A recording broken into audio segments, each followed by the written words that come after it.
escuchar brevemente al doctor Fernando para que nos dé nuestra bienvenida y pues adelante, doctor. Gracias, muy buenos días, Sofi. Muy buenos días a todas las personas que nos hacen el favor de acompañarnos el día de hoy en esta tercera conferencia. Es nada más comentarles un minuto lo siguiente. Esta Fundación Global para el Desarrollo Sostenible ha sido creada realmente a instancia de pues mucha gente con el interés de activar cuestiones en medio ambiente, investigación, estudios, publicaciones, pues todo aquello que nos motiva a estarlo viendo. Hoy, después de la pandemia, de lo que estamos viviendo, sabemos que las cuestiones del medio ambiente van a ser fundamentales una vez que salgamos de todo ello.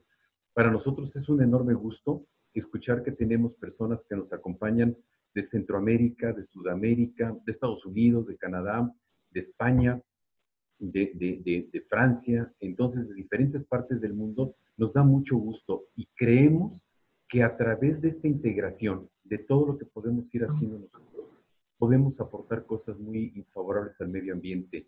Tal vez uno de los mayores problemas que hemos tenido nosotros en las cuestiones ambientales ha sido la falta de congruencia por parte de los gobiernos locales. Cada gobierno se ha manejado en forma muy independiente y no han sabido respetar hasta este momento todo lo que señala la Agenda 2030 directamente de Naciones Unidas.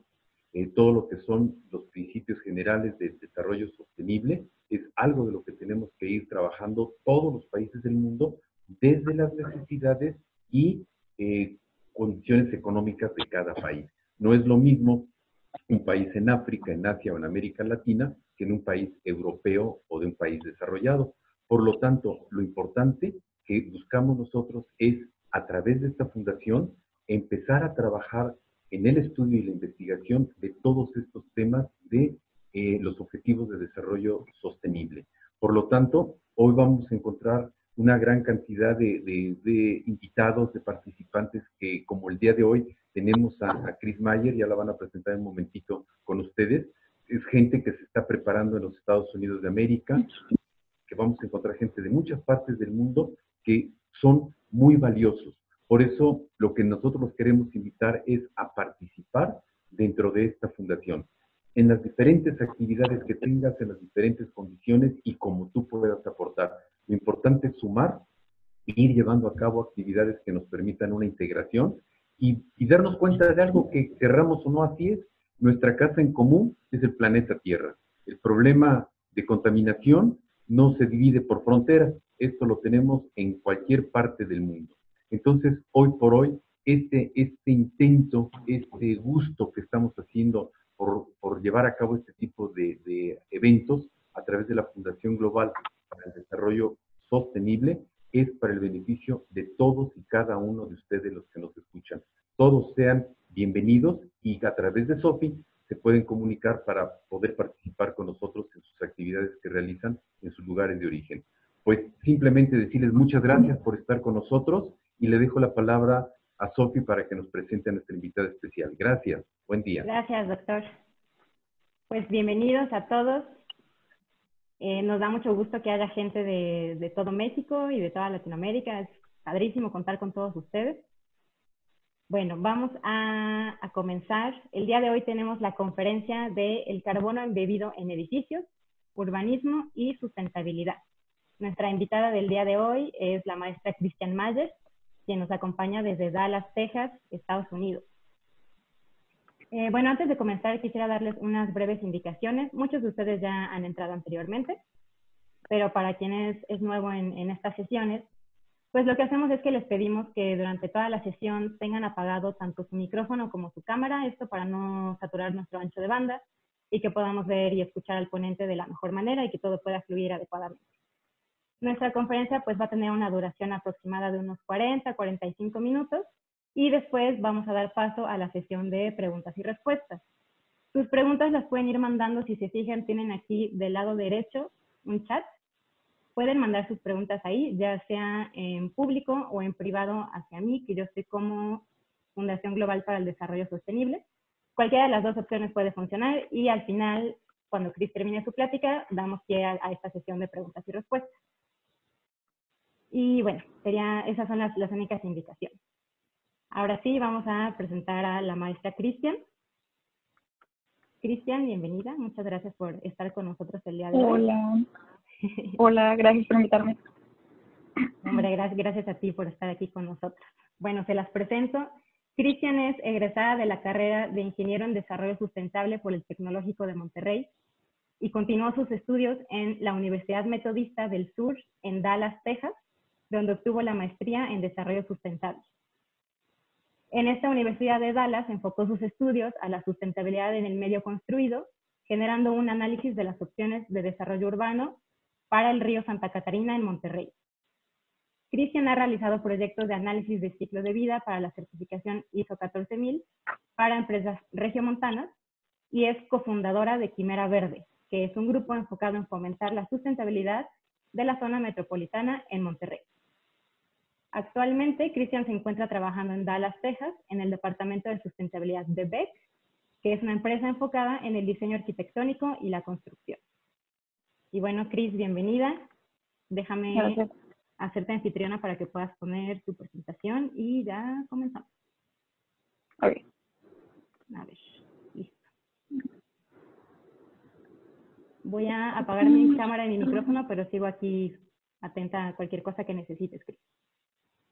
Ok, perfecto. Nada más déjame quito este menú que me estorba. Y, ok, nada más te podrían confirmar que sí están viendo mi presentación.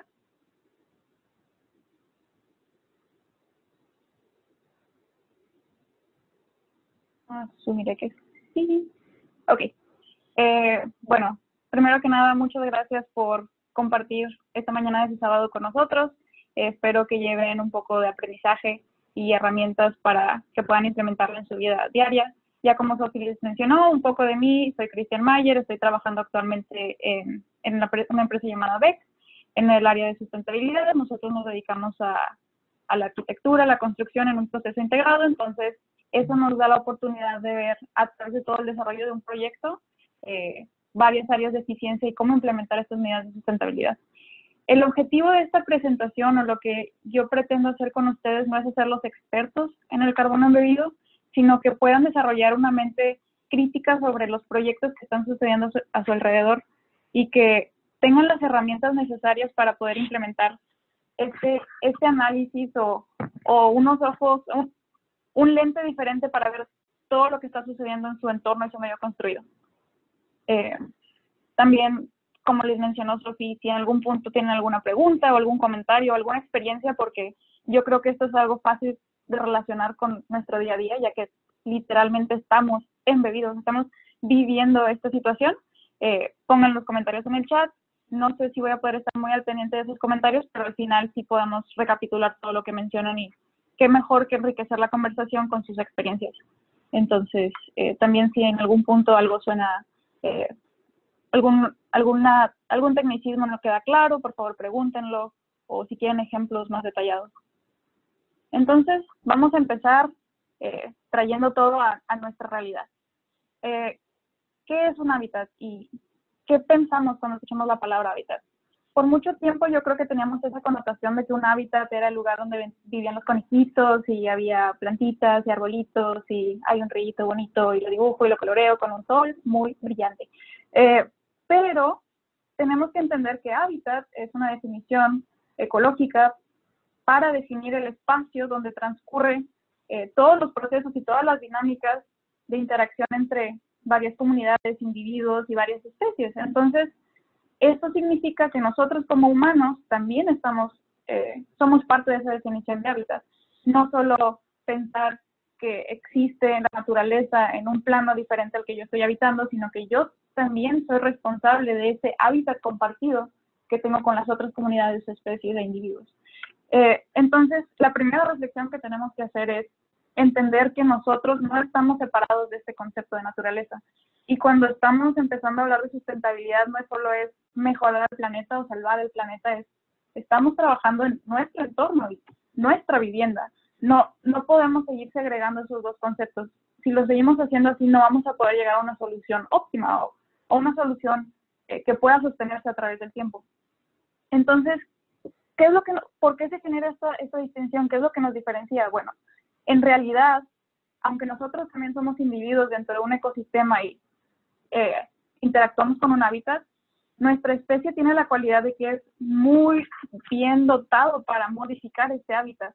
A lo mejor vemos que un castorcito puede hacer una presa o dos presas y es una maravilla arquitectónica, pero nosotros somos una especie que ha logrado llevar este conocimiento a un nivel que no creo podamos comparar con una sola especie en el mundo. Entonces, tenemos la capacidad de hacer cosas increíbles como el ejemplo de la izquierda, un edificio que se sostiene solo por tensión y que la forma en la que el concreto está ubicado en la fachada logra que se pueda mover en caso de sismos.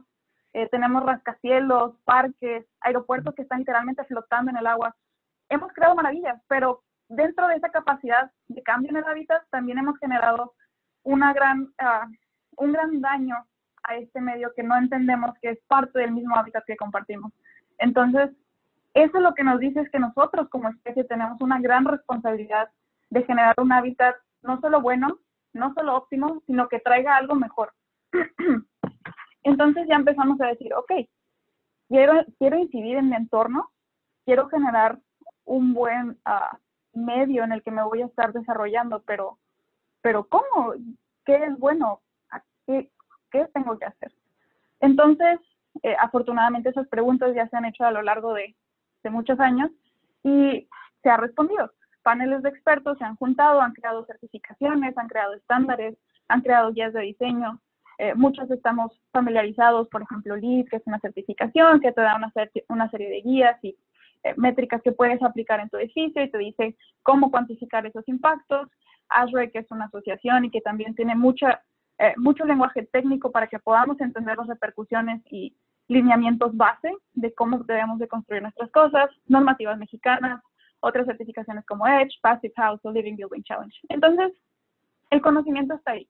Hemos estado trabajando en generar este conocimiento. Pero lo que esto resulta es que tenemos, ahora sabemos cómo hacer más eficiente la operación de nuestros edificios. Sabemos que podemos implementar energías renovables para reducir la demanda de energía de otros tipos de fuentes. Podemos implementar sistemas eficientes para no solo tener energía de otras fuentes, sino consumir menos energía como tal. Podemos clasificar nuestros residuos para darles una vida diferente y que terminen siendo una menor cantidad de la que tengamos que procesar.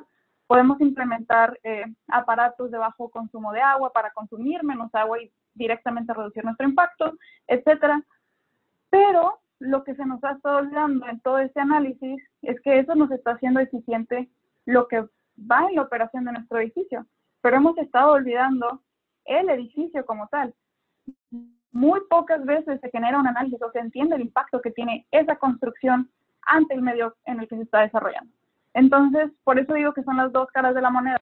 Somos muy, muy buenos generando un edificio eficiente en su operación, pero el impacto que tienen los materiales al momento de construir ese edificio ya queda fijo. Cuando tenemos un edificio podemos trabajar a lo largo de su vida, hacerlo más eficiente en su operación, pero ya no podemos incidir en todo el impacto que causó la creación del edificio como tal. Entonces, esto nos genera la necesidad de hacer una imagen completa de lo que está pasando. Y tenemos que ver desde el proceso de extracción de los materiales que generan nuestro edificio hasta el fin de su vida, pasando por todos los puntos del transporte, la manufactura, transporte al sitio, porque no solo es el transporte en uno solo de esos pasos, hay varios sectores de transporte. El proceso de construir el edificio, literalmente el consumo de energía y qué tan eficiente o no eficiente es el incorporar esos materiales en el sitio, la operación, que es de lo que tenemos un poquito más claro ahorita, y luego qué pasa al final de la vida de ese edificio. ¿Se demuele? ¿Cuánto tiempo dura ese edificio? ¿Qué tantas veces puedo renovarlo para que siga viviendo y siga durando ese edificio? Y por último, ¿a dónde lo voy a llevar? ¿Qué voy a hacer con esos materiales? No van a desaparecer simplemente. Los voy a tirar, los puedo reciclar, los puedo reusar. Entonces, ya que tenemos ese entendimiento, ya que sabemos que tenemos que ver esa imagen completa, podemos empezar a generar las preguntas adecuadas. Si recuerdan, si se fijan en el nombre de la presentación, le llamo carbono embebido, que es la traducción más cercana que he encontrado y la que más usamos coloquialmente en español pero la frase correcta en inglés es embodied, que no es exactamente el carbono que está dentro, sino es el carbono que se generó para que estos procesos llegaran a donde están. Entonces, ya que empezamos a generar esas preguntas y que empezamos a visualizar las otras etapas del ciclo de vida del edificio, nos damos cuenta que si seguimos con la tendencia de operaciones que estamos practicando hasta ahorita, para el 2050, el edificio en sí va a generar la mitad del impacto va a haber generado la mitad del impacto antes de ser inaugurado. Es decir, ya dañaste lo que ibas a dañar en todo su ciclo de vida antes de inaugurar tu edificio. Entonces, eso nos pone en una situación un poco crítica, porque ya estamos empezando, no estamos empezando la línea cero, estamos empezando en el menos 50 para poder avanzar en esta carrera de la sustentabilidad. Y sí es una perspectiva un poco aterradora, pero ya que estamos pensando, ok, el impacto, tengo que ver cómo voy a eficientizar ese impacto de mis materiales, de mi edificio, de mi construcción, empezamos a generar esas preguntas que mencionaba, y la primera es, ¿qué mido? O sea, yo sé que para agua puedo medir el volumen de agua y establecer estrategias para reducir el volumen de agua, ya sea fuentes alternas, eficiencia, para residuos. Yo puedo medir las toneladas de basura que estoy generando, cuánto estoy reciclando, cuánto está siendo reutilizada. Para energía puedo medir los kilowatts de energía consumidos, cuántos son eléctricas, cuántos son de gas, cómo hacer más eficiente el uso de mi edificio, cómo traer energías alternas al edificio a lo mejor, pero en el edificio, ¿qué es lo que voy a medir? ¿Toneladas? Entonces, ahí es cuando llegamos a la respuesta del carbono. A partir del Acuerdo de París, el mundo como tal llegó a empezar a hablar o acordó que tenemos que fijarnos en los gases de efecto invernadero que estamos generando a través de nuestros procesos. Entonces, los gases de efecto invernadero son varios, hay 6 que son los más comunes, algunos ejemplos son el metano, el óxido nitroso, etcétera, que estamos familiarizados con ellos, pero lo bueno de este análisis es que existe un factor de calentamiento global que nos permite convertir el impacto de cada uno de esos gases a carbono, al impacto que generaría si fuera solo carbono. Entonces, supongamos que, un ejemplo, el metano tiene 4 veces el impacto del carbono. Entonces, si emito una unidad de carbono y una unidad de metano, estoy emitiendo en global 5 unidades de carbono equivalentes, porque estoy convirtiendo eso. Y podemos generar este proceso y replicarlo a través de todos los gases de efecto invernadero. Entonces, como sabemos que los procesos a lo largo de la vida del edificio emiten gases de efecto invernadero, podemos simplemente generar esa conversión y ya tenemos una unidad en común con la que vamos a poder medir el impacto. Y eso nos abre posibilidades para ser ahora sí eficiente y tener un objetivo claro de qué es lo que queremos reducir y dónde queremos impactar. Ok, entonces, si recuerdan esta grafiquita de la izquierda que les mostré hace unas cuantas presentaciones, ya sabemos de qué estamos hablando. Cuando yo me refería a impacto, y creo que se los dije en algún punto sin darme cuenta, en realidad estamos hablando de emisiones de carbono, porque es lo que logramos ahorita utilizar como moneda en común para generar esas transacciones de eficiencia. Entonces, ya con este nuevo análisis sabemos que el carbono embebido, que es decir, el carbono que genera el edificio o que se genera para que el edificio exista, es 50% de todo el carbono que va a generar a lo largo de su vida.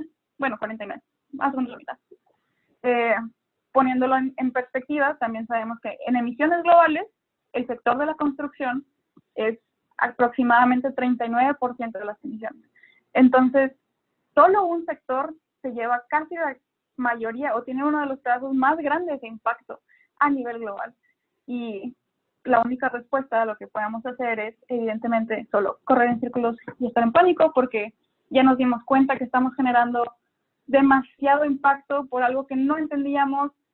Ese impacto ya está fijo. Si te pones a ver alrededor de ti, puedes mejorar los focos a lo mejor, pero todo lo que te rodea ya causa ese daño. ¿Cómo vamos a hacer mejor o cómo vamos a reducir esa inercia de carbono que ya generamos? Entonces, ya que corrimos en círculos, ya que nos cansamos, ya que podemos relajarnos y pensar, vamos a respirar y decir, ok, hay que concentrarnos, sabemos dónde está el problema, ya logramos poner una medida en común, ya tenemos las herramientas para hacer ese análisis, ¿qué es lo que voy a hacer? En lugar de solo entrar en pánico y saber que el carbono está causando demasiados problemas en el sector de construcción, también podemos pensar que cualquier medida de eficiencia que yo aplique en ese sector va a tener un impacto exponencial en las emisiones totales, porque tiene una gran parte de las emisiones globales. Entonces, un punto porcentual de reducción va a ser a lo mejor muchísimo más eficiente aplicado que, no sé, en otro sector de emisiones, como la industria o el transporte. Ok, entonces, ya que nos concentramos y estamos convencidos de que tenemos que reducir este impacto, tenemos 3 opciones para hacerlo. Y estas 3 opciones no están separadas, son una cadena, porque lo primero que tenemos que entender a través de este análisis es que no estamos excluidos. No podemos hacer un análisis pensando que vive solo y que lo podemos aislar de todo lo demás. Entonces, hay que empezar a implementar ese pensamiento holístico y crítico, entendiendo qué más puedo, o a dónde me va a llevar esto, qué siguiente paso puedo tomar. Entonces, el primer paso que vamos a tomar es optimizar nuestro proyecto. Vamos a tomar un ejemplo de que yo quiero hacer un edificio, ¿cómo puedo hacer ese edificio más óptimo en cuanto a su espacio? No hemos pensado ni hablado de materiales, ni productos, ni ubicación, etcétera. Solo es, ¿necesito un edificio de 10 pisos o puedo a lo mejor tener un edificio de 8 pisos? Si tenemos un edificio de 8 pisos, automáticamente estamos emitiendo 20% menos de carbono embebido porque estamos evitando ese 2% de pisos que estábamos considerando. Entonces, es empezar a hacer ese buen análisis y diseño crítico de un programa eficiente.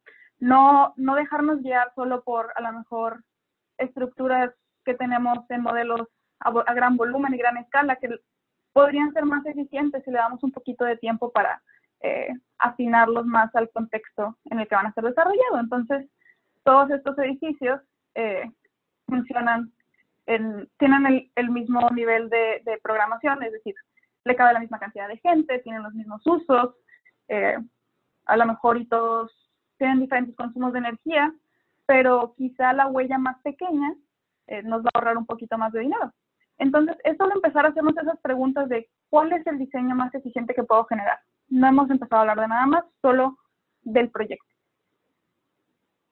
Ya que establezco mi proyecto y digo, ok, a lo mejor mi edificio va a ser 2 edificios en forma de L. Ahora sí nos vamos a empezar a pensar, a poner a pensar, ¿cómo voy a construir ese edificio? ¿Qué materiales voy a utilizar? Entonces, ahí empezamos a analizar el ciclo de vida de todo nuestro edificio. Y nos ponemos a hacer preguntas como, ¿me conviene traer, digamos, concreto de esta región que está un poco más lejos, pero me sale un poco más barato? O a lo mejor utilizar una estructura de acero que tiene alto contenido reciclado, es regional, o a lo mejor una especie de mezcla. ¿Cuál es ese punto óptimo y qué materiales podemos utilizar para tomar estas decisiones? Entonces, tenemos muchas herramientas, afortunadamente, que nos ayudan a hacer ese análisis. No lo tenemos que hacer a lápiz y papel. Ya hay unas bases de datos muy extensas en el mundo que nos permiten analizar las opciones que estamos considerando. Incluso nos permiten hacer cambios inmediatos. Digamos que al día siguiente al arquitecto se le ocurrió decir, creo que podríamos hacer un balcón, pero sostenido solo por vigas de acero. Y dices, ok, vamos a ver más contenido de acero, ¿qué podemos traer? Podemos incluso utilizar a lo mejor madera estructural, o ¿qué opciones tenemos? Y ya estos programas nos hacen más fácil ese análisis. Entonces aquí estaba un poquito de lo que les mencionaba. Uno de los impactos que más, uno de los componentes que más impacto generan en la construcción es la estructura. Y el simple hecho de cambiar de tipo de estructura genera un cambio muy significativo en el carbono embebido. No que una estructura sea mejor que otra, solo que tenemos que generar ese análisis para decidir cuál es la que mejor se adapta a nuestro edificio y a nuestro uso. A lo mejor un edificio que va a ser de pocos niveles puede beneficiarse ampliamente de madera estructural, mientras que uno alto necesita a lo mejor un poco más de acero estructural o una combinación, no sé. El punto de todo este análisis es que podamos generar esas preguntas y obtener esas respuestas de un modo entendible y digerible. Y por último, la tercera estrategia de reducción es optimizar la obtención. Entonces, yo ya sé que mi edificio va a ser hecho de concreto estructural, con un muro cortina, en 3 fachadas, etc. Entonces, ahora me voy a poner a analizar qué opciones de materiales tengo, bueno, qué opciones de productos tengo dentro de ese tipo de material. Puedo decir, ok, dentro de todas las mezclas de concreto que tengo, que tienen ciertas características, ¿cuál es la que me genera menor impacto o menor emisiones de carbono? ¿Cuál tiene menos carbono embebido? Y para eso vamos a utilizar recursos de transparencia de los proveedores, vamos a implementar dentro de nuestro manual de proyecto valores límites de carbono, así como decimos, bueno, quiero que mi concreto pueda aguantar tantos TSIs, que tenga tanto porcentaje de agregado de esto, etcétera, que tengan menos de, me lo voy a inventar, 30 toneladas de CO2 embebido por yarda cúbica, etcétera.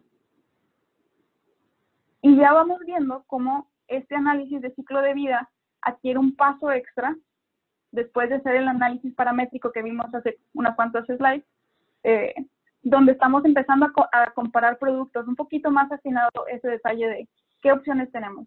Y lo importante es que este es un proceso iterativo. Entonces, no podemos esperar que sea un proceso lineal y atinarle a la primera, porque así no vamos a poder ver las opciones. Es muy normal que vayamos a tener que regresar y rediseñar nuestro proyecto para que al final podamos cumplir ese objetivo que nos pusimos de reducir el carbono embebido en nuestro edificio. Entonces, también ya mencioné un poquito esto, pero la pregunta es, ¿a dónde vamos? Ya sabemos que hay un gran problema, que estamos trabajando en analizarlo y hacerlo mejor, pero ¿de dónde surge?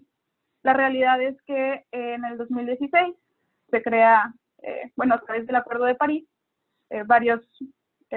por la Convención de Cambio Climático, varios países entendieron que tenemos que tomar acciones para reducir un cambio climático o un cambio de temperatura de 2 grados centígrados promedios en el ambiente, y que la única respuesta para hacer eso era cambiar por completo nuestra economía y quitar el carbono que tenemos para poder evitar esta situación que tenemos aquí.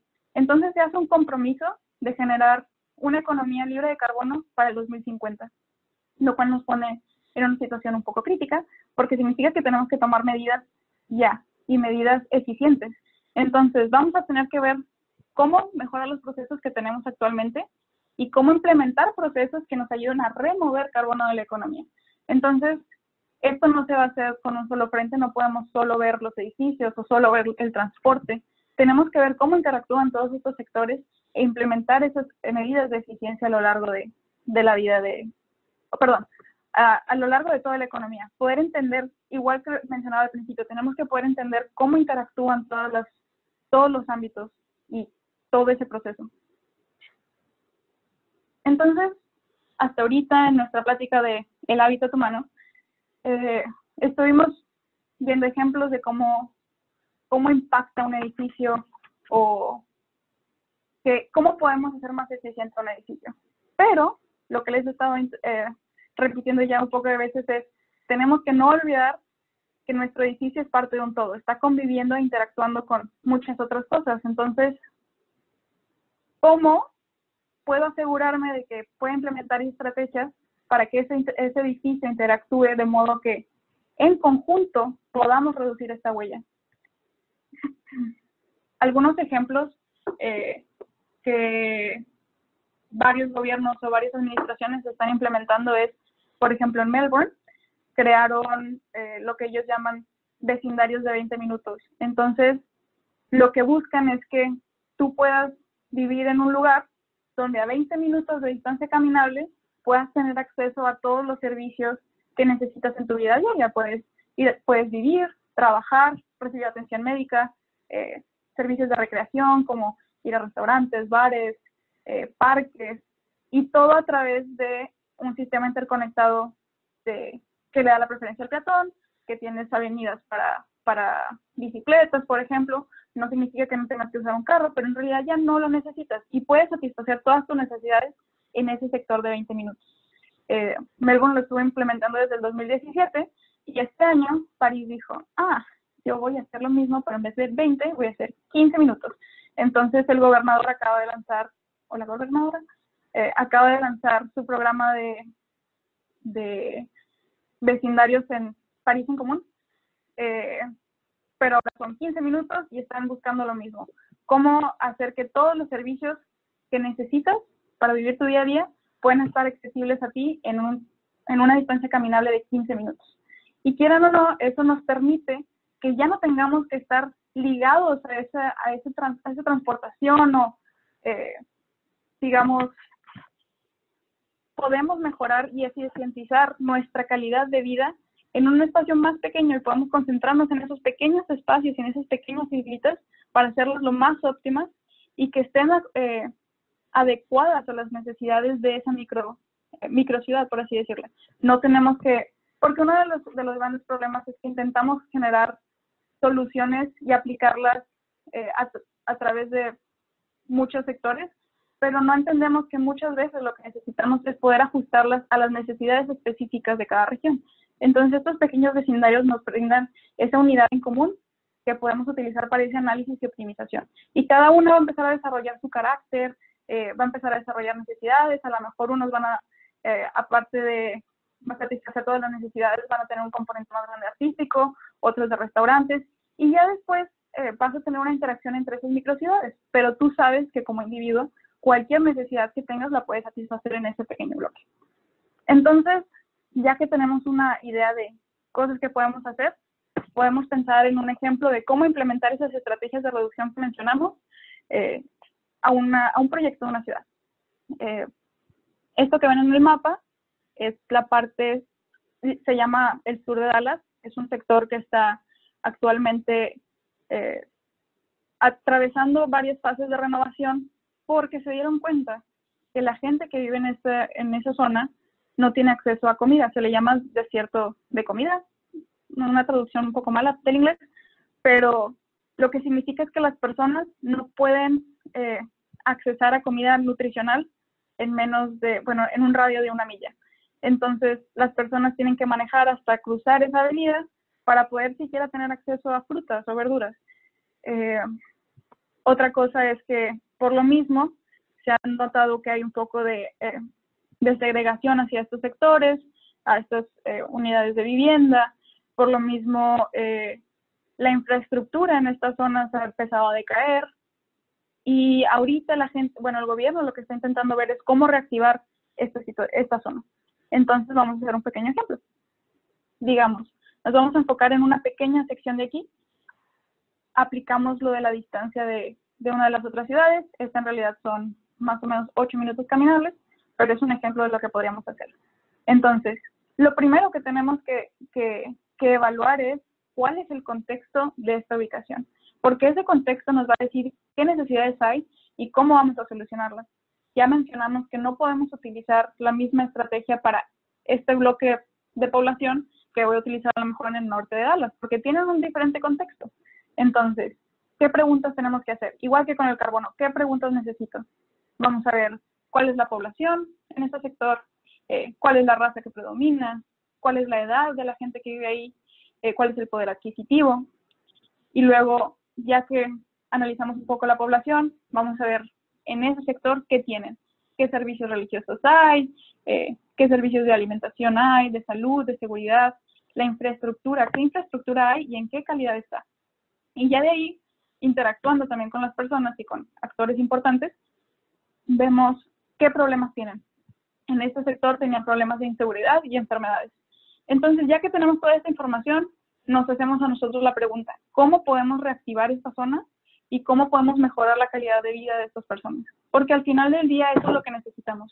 Nuestro objetivo siempre va a ser generar comunidades sanas y con mejor calidad de vida, no no podemos olvidar que todo nuestro esfuerzo en realidad está hecho para nosotros. Nos gusta pensar que la sustentabilidad quiere dejar a un lado a las personas, pero en realidad estamos intentando salvar el entorno en el que vivimos para poder seguir viviendo en él. Porque si solo removiéramos a las personas, el planeta se regularía solo. Entonces hay que admitir que somos egoístas y que nuestro esfuerzo es egoísta y que solo queremos mejorar nuestra calidad de vida. Por ende, hay que establecer una estrategia adecuada para que esa calidad de vida mejore en todo el sector, holísticamente. Entonces hago estas preguntas y digo, bueno, ya después de hacer un pequeño análisis de censo, descubro que a lo mejor es una población dominada por la tercera edad, que hay muchas iglesias en este pequeño, por ejemplo, ahí pueden ver que solo en una cuadra hay 2 iglesias, por ende es un servicio importante para esta comunidad, que no hay lugares donde obtener alimento nutricional. Aclaro nutricional porque hay unos cuantos restaurantes, pero no puedes decir que estás satisfaciendo las necesidades nutricionales de una familia cuando les das solo comida rápida. Es bueno tener esa diversidad, pero tenemos que estar conscientes de que tenemos que darles las herramientas y los servicios adecuados para la calidad de vida que esperan. En salud hay un gran sector, digo, hay una construcción de un centro de salud, pero es un centro de cuidado de la mujer.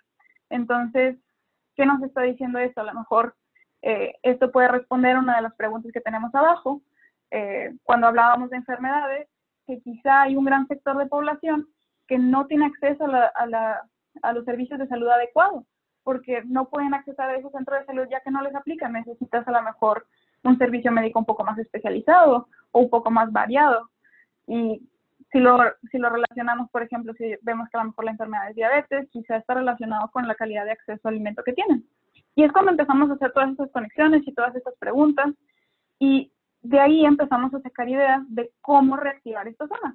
Entonces, sabemos que en esta comunidad es muy importante los espacios religiosos.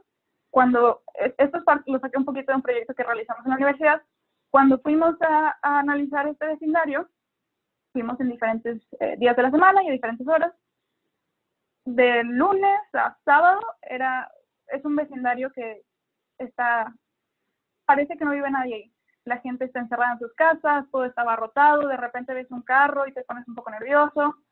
Y luego, una visita que tuvimos un domingo, parecía que estábamos en un vecindario completamente diferente, porque veías a todas las familias salir de su casa y caminar a la iglesia desde la mañana hasta las 6 de la tarde. Y se sentía una vibra de felicidad y de actividad.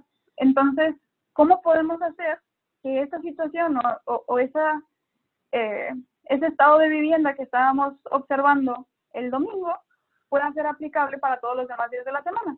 Sabemos que para esta comunidad es importante la parte religiosa, entonces a lo mejor hay que mejorar los espacios de encuentro en esas iglesias para que la gente se sienta cómoda yendo en otros días de la semana, a lo mejor solo a sentarse a leer o a platicar, o no sé, que desarrollen diferentes actividades en cosas que para ellos son importantes. También como parte de esa experiencia vimos que la gente tenía que caminar en las calles porque no tenían cómo llegar a las iglesias.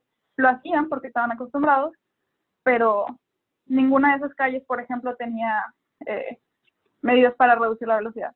Y había niños chiquitos corriendo en la calle o cruzando, que tú sabías que podía generarse un accidente. Entonces, necesitamos darles esa estructura para que puedan accesar ese servicio que es tan importante para ellos. Falta un centro de salud para que puedan atender a la gente que tienen ahí cerca, porque a lo mejor si nos ponemos a analizar las opciones que tienen de movilidad, para ellos no es fácil ir a atenderse a uno de los mega hospitales que hay en la ciudad, o no pueden llegar a tiempo, o no sé, hay muchas otras cosas que podemos intentar analizar en esa justificación, pero sabemos que tenemos que proveer una especie de respuesta a esa necesidad de salud. Y por último, necesitan acceso a comida nutricional. Entonces, una opción puede ser un supermercado, otra opción puede ser un jardín comunitario en una de las iglesias. Ya sabemos que son espacios que son altamente respetados por esa comunidad. Hay opciones, muchas opciones. Digamos que para este ejercicio nos vamos a enfocar en hacer un espacio de encuentro en una iglesia, estructura peatonal, es decir, vamos a hacer más banquetas, mejorar la calidad, vamos a hacer un centro de salud y un supermercado. Entonces, estos son nuestros 4 proyectos para esta zona. Ahora vamos a aplicar ese análisis que ahorita utilizamos para un edificio en particular. El primer punto es, ¿cómo voy a optimizar mi proyecto? Entonces, lo primero que tengo que ver es, de estos edificios o de estas estructuras que tengo frente a mí disponibles, ¿cuántos puedo rehabilitar o remodelar? No necesariamente la respuesta es demoler todo y hacer una mega estructura. Muchas veces lo mejor que podemos hacer es tomar la estructura existente de un espacio y rehabilitarla o solo, digamos, mejorarla un poquito, reestructurarla, y vamos a tener un edificio al cual le extendimos su ciclo de vida. Por ende, si recuerdan ese grafiquito del carbono embebido, ya estamos extendiendo más el punto de operación. Ese carbono embebido está siendo reducido por año. ¿Qué otra cosa? Ya que hacemos ese análisis, podemos decir, bueno, a lo mejor voy a mejorar este restaurante y va a ser un restaurante, pero esta bodega le tengo que mejorar unas cuantas cosas y voy a cambiar su uso, que también es muy válido y es parte de ese análisis que tenemos que hacer para optimizar estos proyectos. Ya que analizamos en qué espacios vamos a incidir, vamos ahora sí a pensar en optimizar el sistema. ¿Qué tipo de estructura tengo que utilizar? ¿Qué tipo de materiales son adecuados para estos espacios? ¿Qué materiales hay cerca? Y empezar a hacer esas preguntas. Y ya que decidimos qué materiales vamos a utilizar, ahora sí nos vamos a los detalles de optimizar esa obtención. A lo mejor para muchos productos puedo conseguir un equivalente local que va a ayudar a traer economía en esa zona, a reactivar la economía en esa zona. También hay que cuidar que muchos productos tienen que ser certificados para que podamos asegurarnos de que la gente que va a entrar a esos espacios va a entrar a un espacio que va a salvaguardar su salud.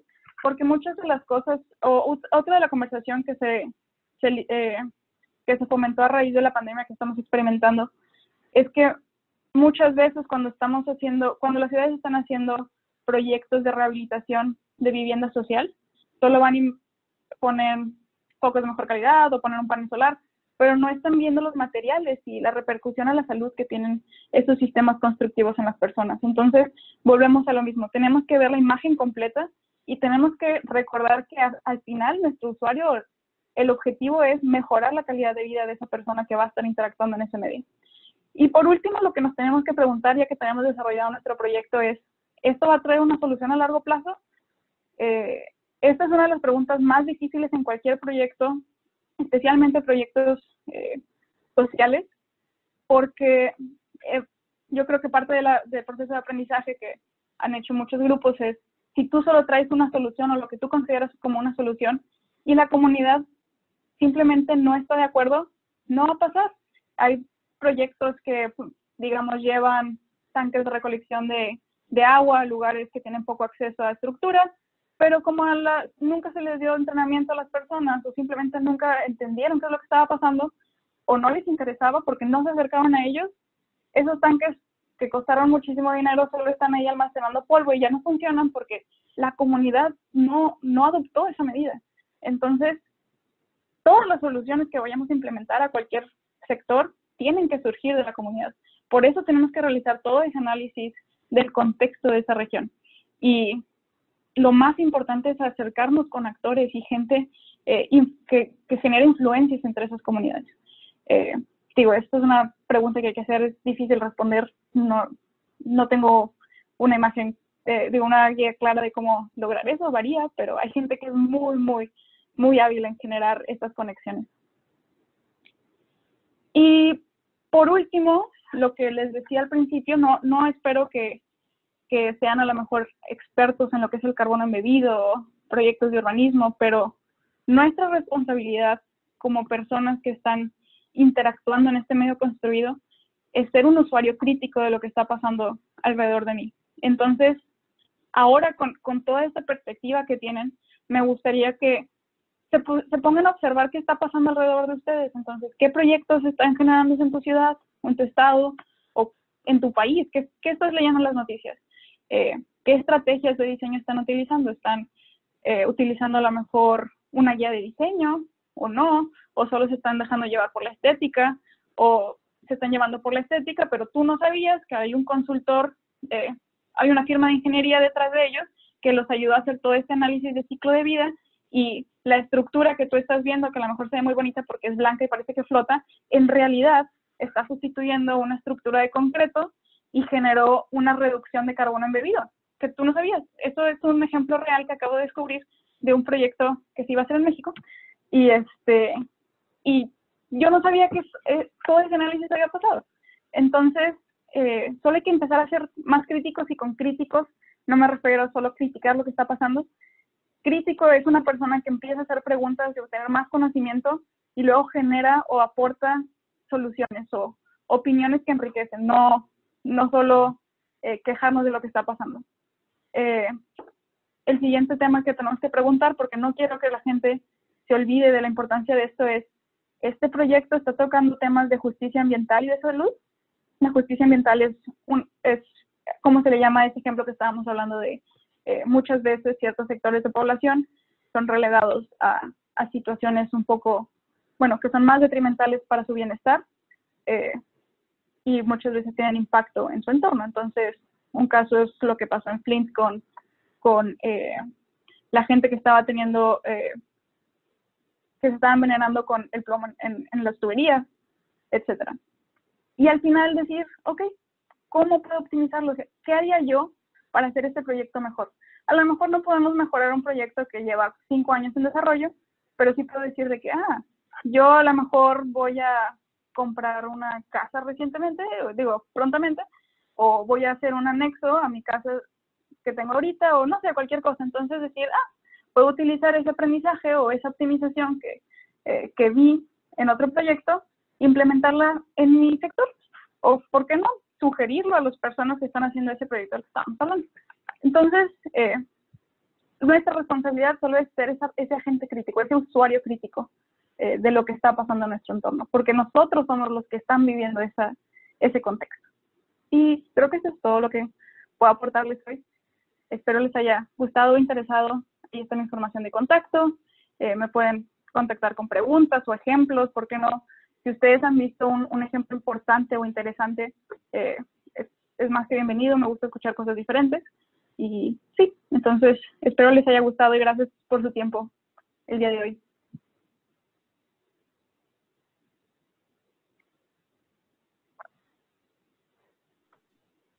Listo. Cris, muchísimas gracias. Me parece que siguen viendo el contacto, ¿verdad? ¿No lo quité? Sí, están viendo mi página de contacto. Sí, lo siguen viendo. Ok, perfecto. Se los voy a dejar ahí en lo que pasamos a la sesión de preguntas. Cris, muchas gracias. Qué interesante está esto. Creo que es un tema muy, pues, complejo, ¿no? Creo que socialmente también tiene sus retos todo esto del trabajar con los diferentes tipos de comunidades y con los diferentes tipos de contextos que hay en cada una de ellas. Entonces, bueno, mira, tenemos algunas preguntas. Nos dicen, a ver, ¿con qué software puedo hacer la comparativa de materiales que tengo que tomar en cuenta para la decisión de los impactos? Ay, qué bueno que me preguntaron eso. Sí, prepárate. Ok, hay varios tipos de software para hacer esa comparativa. Déjenme llevar la presentación, los slides donde tengo un poquito más de información. Actualmente, y me refiero a este año, salió un nuevo programa en el que una serie de especialistas se juntó y dijo, vamos a hacer una base de datos completa para que la gente pueda solo poner o preguntar las preguntas de qué tipo de material quiero, y ellos automáticamente van a tener toda la base de datos del impacto de cada producto que existe en el mercado y que ha generado ese análisis, y te van a decir cómo analizarlo. Se llama S3, es un programa que es gratuito. Algo muy padre de ellos es que tienen una, ¿cómo decirlo? Como toda una red de apoyo muy robusta. Entonces cualquier pregunta que tú tengas les escribes, y son gente apasionada con lo que están haciendo, entonces te van a dar sugerencias y van a trabajar contigo y van a ayudarte a optimizar tu proyecto, y es gratuito. Entonces cualquier persona puede solo accesar a buscar diferentes materiales, y esto es para la parte última, la optimización. Para hacer un análisis de ciclo de vida general, hay varios softwares que ya tienen más tiempo en el mercado. Uno, creo que les mencioné unos cuantos ejemplos por aquí. Sí. Esos que están abajo son de los más comunes. Entonces tenemos Athena, que también es gratis. CIMAPRO, no estoy segura si es gratis o no. Tally no lo es, pero la ventaja de Tally es que puedes importar ya un modelo arquitectónico. Entonces, hay muchas opciones. Esos son solo algunos ejemplos. Súper, muchas gracias, Cris. Entonces, CIMAPRO, Tally y S3 fue el primero que nos dijiste. Ajá. S3. Sí, okay. S3. Perfecto.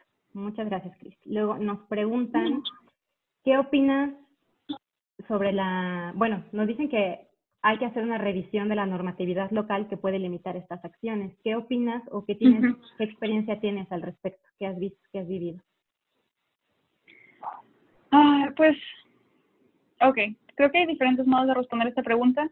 La primera es, si solo nos ponemos a pensar sin el contexto de la normatividad local y dónde es ese local, es nuestro deber como personas que crean o agentes que crean normatividades, el irla actualizando dependiendo de cómo va evolucionando el mercado y las necesidades.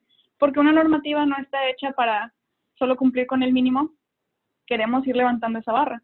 Entonces tenemos guías de diseño, por ejemplo, ASHRAE, que genera varios estándares y que se van actualizando en un periodo de tiempo y que luego los códigos locales de construcción empiezan a adoptar y empiezan a mover esa barra para que no pase un cambio de un día para otro en el que de la nada nuestro edificio no tenga que consumir energía de fuentes no sustentables. Entonces, creo que ese periodo de actualización tiene que pasar por, ¿cómo decirlo?, periódicamente.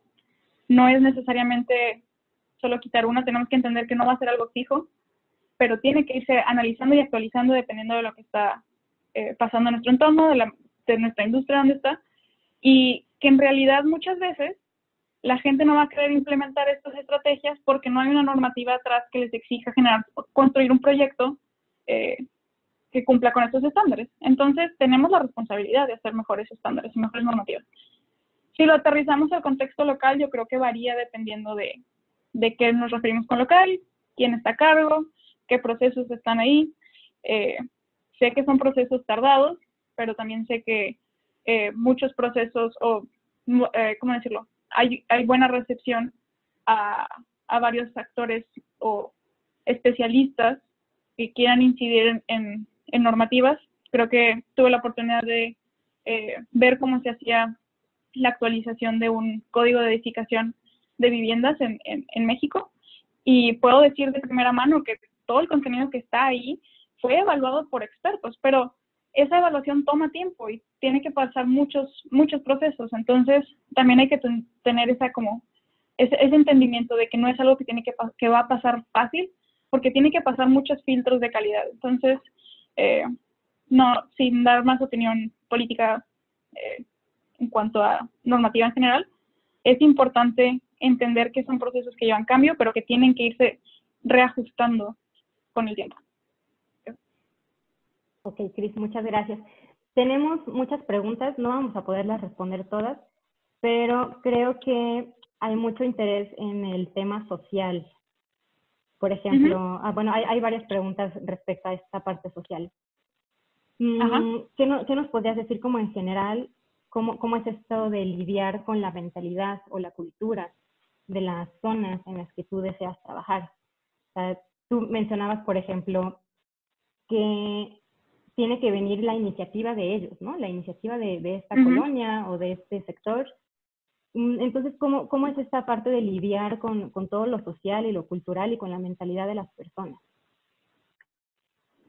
Creo que eso es de lo más difícil de entender, pero esas preguntas ya se han hecho anteriormente y hace muchos años. Entonces, ya hay muchas asociaciones que han aprendido a base de éxitos y fracasos cómo incidir en una comunidad.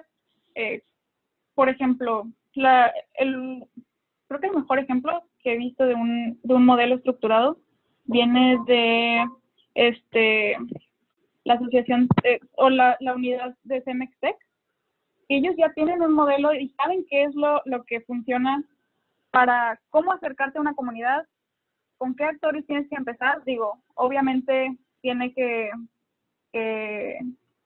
ajustarse a cada comunidad, pero ellos ya saben o ya tienen una mejor idea de cómo empezar a incidir en una comunidad. Es algo estructural, o sea, no porque sea algo social, que generalmente los temas sociales son los más complicados de estructurar o de alinear, significa que no haya una guía de cómo hacerlo. Hay muchas guías, y yo creo que lo más importante son dos cosas. Una es todo el conocimiento, todos los avances que generamos como especie, como sociedad, se basan en conocimiento previo. Entonces, hay una expresión en inglés que es: no voy a reinventar la rueda, porque si me dedico a reinventar la rueda toda mi vida y todas las personas hacen lo mismo, nunca vamos a pasar de hacer una rueda. A lo mejor va a ser una mejor rueda, pero no vamos a pasar de eso. Si en cambio una generación hizo la rueda, otro hace una estructura y otro le pone un caballo, ya tenemos una carreta y es un resultado completamente diferente construyendo de las experiencias de otras personas. Entonces, uno es eso, accesar al conocimiento que ya existe y acercarnos a grupos que sean especializados en eso. Sí existen modelos, uno es ese que les menciono de Cenextech, que tienen mucha experiencia en cómo incorporar estos proyectos. Y la otra cosa importante es que toma tiempo. Si a ustedes se les acercara una persona a decirles de que mañana voy a llegar a destruir todas sus paredes, simplemente no lo harían. A lo mejor y se acercaron contigo, lo cual es bueno, pero no vas a obtener la confianza de una persona en un día. Son procesos que llevan años, y son años acercándote a los actores importantes y luego años en que esos actores importantes logren traer gente de su comunidad. Por eso les decía que tenemos que acercarnos a esas personas que están conectadas con ese grupo en el que queremos incidir y tener paciencia. Entonces son esas dos cosas. Sí, me parece que esta es como la parte más compleja, ¿no? Siempre los sectores sociales son muy importantes, hay que tomarlos en cuenta y sí, muchas veces es una de las partes más complicadas de estos proyectos. Sí, estoy de acuerdo. Sí. Y bueno, tenemos una última pregunta rápidamente. Bueno, tú a lo largo de tu presentación nos hablaste en general de sustentabilidad, de los materiales, los impactos, etcétera. Si tuvieras que resumirlo, ¿cómo integrarías la sustentabilidad a los diseños? Así, en breves palabras. Voy a robarle una expresión que dijo un amigo cuando empezó a aprender de sustentabilidad, que es arquitecto, y mientras más aprendía, él decía que la sustentabilidad no debería existir, y yo, ¿cuál es tu problema? Y luego, él lo que me dijo es de que es muy estúpido que exista un concepto de sustentabilidad cuando la sustentabilidad, mientras más lo leo, solo es un buen diseño. O sea, se generó el concepto de sustentabilidad porque estábamos haciendo mal las cosas, pero la realidad es que la sustentabilidad debería de ser parte de ese diseño. Sabemos que nuestro diseño tiene que ser viable económicamente, entonces también tiene que ser viable en cuanto a su impacto ambiental. Yo creo que lo mejor que podemos hacer es guiarnos o ponernos métricas alcanzables. A lo mejor simplemente hacer un pequeño análisis de la ubicación y el clima, cómo optimizar los materiales que tenemos ahí para un diseño sustentable, reducir el impacto operacional, ya sea con mejor eficiencia en agua o los materiales que tenemos para hacer menos consumo, y luego ya empezar a analizar qué productos tengo aquí regionales y qué puedo traer a ese diseño, que no me van a hacer ningún cambio en especial, ¿cómo decirlo? No van a cambiar el uso del proyecto, pero simplemente la decisión de una pintura A a la pintura B va a tener menos impacto ambiental, y ya es un producto que tiene más beneficios o que está mejor elaborado con una mentalidad más holística de sus impactos. Ok, pues muchas gracias, Cris, y muchas gracias a todos por sus preguntas. Vamos a ir concluyendo. Pues bueno, pues es todo por la presentación del día de hoy. Cris, muchísimas gracias por haber estado con nosotros. Siempre es un gusto escucharte y platicar contigo. Gracias, esperamos poder seguir trabajando contigo. Pues platicábamos de poder desarrollar algún taller para quien esté interesado, entonces estamos trabajando en eso, para que estén atentos de nuestras redes sociales, vamos a ir publicando todo esto. Para los que necesiten, aquí está el contacto de Cris, ya lo volví a poner. Para quien necesite una constancia de asistencia, ya saben la dinámica, nos mandan un mensaje directo, un inbox a nuestra página de Facebook. Nada más nos indican que quieren la constancia y su nombre completo, por favor. Aunque ya nos la hayan pedido para otras conferencias, por favor, vuélvanos a mandar un mensaje para tenerlos presentes a todos. Bueno, pues igual, pues muchas gracias por haber estado aquí. Si nos pueden dejar algún comentario o alguna reseña en Facebook, pues esto siempre es de mucha ayuda para ir mejorando, para saber qué les gustó, qué es lo que esperan próximamente. Y pues anunciarles que el próximo jueves también tenemos una conferencia, a lo mejor algunos de ustedes ya la vieron. Vamos a repetir la conferencia del ingeniero Fernando Lozano el jueves 30 de julio a las 11 a.m. sobre la transición de las empresas hacia el desarrollo sustentable. Entonces, por si se la perdieron o por si les interesa verla de nuevo, la va a estar impartiendo Fer nuevamente. Y pues también les vamos a estar anunciando el nuevo ciclo de conferencias en agosto. Vamos a tener nuevamente una conferencia cada semana y esperemos que los temas sean de interés y de relevancia para ustedes. Y esperemos pues contar con su asistencia. Muchas gracias a todos por estar aquí y por acompañarnos este sábado. Que tengan un bonito fin de semana. Cuídense mucho. Gracias. Bueno, hay muchos comentarios positivos. Muchas gracias, muy interesante. Buena presentación. Les va a servir para sus proyectos de viviendas sustentables. Muchas felicidades, muchas gracias. Y si tienen preguntas, mándenme correo. Digo, a lo mejor no tengo todas las respuestas, pero los puedo encaminar un poquito más a lugares donde puedan obtener más recursos. Súper, sí, te siguen llegando felicitaciones y que muchas gracias. Qué bueno. Qué excelente presentación. Sí, estuvo muy padre. Muchas gracias, Cris. Súper interesante. Qué bueno. Excelente. Bueno, chicos, pues vamos a concluir la sesión. Voy a cerrar aquí. Esperamos verlos en nuestro Facebook y ahí están anunciados todos nuestros eventos futuros. Entonces, seguimos en contacto y que estén muy bien, que descansen. Bonito fin de semana. Sí, el video se los compartimos. Sí, claro que sí.